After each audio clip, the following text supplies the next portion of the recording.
Assalamualaikum warahmatullahi wabarakatuh. Perkenalkan, nama saya Devira Natasha Sari dengan NIM 3090200070 dari Fakultas Ilmu Keperawatan Unisula tahun 2020 dari kelas A. Video ini didokumentasikan untuk memenuhi tugas bahasa Indonesia dengan dosen pengampu Dr. Evi Kamala, MPD. Di sini saya akan menjelaskan tentang penggunaan bahasa Indonesia baku dengan baik dan benar. Bahasa sendiri merupakan alat komunikasi yang sangat penting untuk menghubungkan seseorang dengan orang yang lainnya. Kaidah bahasa Indonesia terdapat dua bahasa, yaitu bahasa baku dan bahasa tidak baku. Artian kata baku sendiri yaitu merupakan suatu kata yang aturan dan ejaan kaidah bahasa Indonesianya sudah benar serta bersumber dari bahasa baku, yakni dari Kamus Besar Bahasa Indonesia. Biasanya kata baku digunakan untuk penulisan ataupun pengungkapan kata-kata yang bersifat resmi baik dalam tulisan ataupun dalam pengungkapan kata. Sedangkan suatu kata dianggap tidak baku apabila kata yang digunakan tidak sesuai dengan kaidah bahasa Indonesia.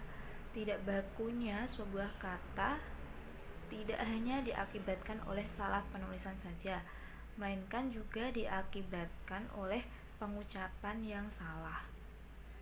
Pada umumnya, kata tidak baku sering diucapkan atau muncul dalam kehidupan sehari-hari kita. Bahasa Indonesia baku dalam ragam bahasa Indonesia yang digunakan dalam situasi formal atau resmi. Secara tertulis misalnya, dalam surat menyurat dinas, dalam lamaran pekerjaan, karangan ilmiah, buku pelajaran, serta undang-undang atau peraturan-peraturan dan sebagainya. Secara lisannya sebagai pengantar dalam pendidikan atau rapat-rapat dinas, pidato kenegaraan, khotbah dan sebagainya. Adapun ciri-ciri kalimat baku yaitu yang pertama, kata baku tidak dipengaruhi oleh bahasa daerah. Yang kedua, kata baku tidak dipengaruhi oleh bahasa asing. Yang ketiga, pada pemakaian imbauan kata baku ini bersifat eksplisit.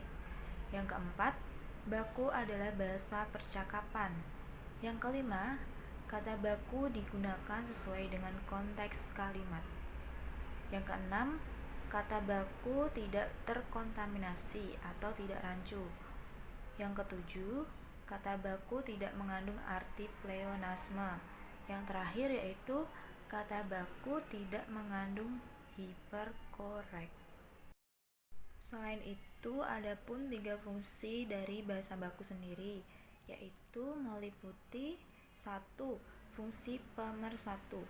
Maksudnya yaitu sebagai sarana yang dapat mempersatukan semua penutur dari berbagai dialek bahasa menjadi satu masyarakat bahasa dan meningkatkan identifikasi penutur seseorang dengan seluruh masyarakat itu. Yang kedua, fungsi pemberi kekasan. Maksudnya yaitu dapat membedakan bahasa itu dengan bahasa yang lain, memperkuat perasaan kepribadian masyarakat yang bersangkutan. Yang ketiga yaitu fungsi pembawa kewibawaan. Maksudnya yaitu berkaitan dengan usaha seseorang untuk mencapai kederajatan dengan peradaban lain yang dikagumi melalui bahasa baku sendiri. Nah, yang keempat yaitu fungsi kerangka acuan. Maksudnya dari itu adalah dengan adanya norma dan kaidah yang jelas menjadi tolak ukur bagi benar tidaknya pemakaian bahasa orang atau golongan sehingga bila terjadi penyimpangan dapat dinilai dengan benar. Seiring berjalannya waktu dan perkembangan zaman, Banyak sekali bahasa-bahasa asing atau bahasa-bahasa gaul yang masuk ke dalam wilayah Indonesia. Oleh sebab itu, kita sebagai warga negara Indonesia harus tetap menjunjung tinggi dan melestarikan bahasa Indonesia dengan baik dan benar, sesuai dengan kaidah dan pedoman yang ada, agar tidak mudah terpengaruh oleh bahasa-bahasa asing yang masuk ke dalam wilayah Indonesia.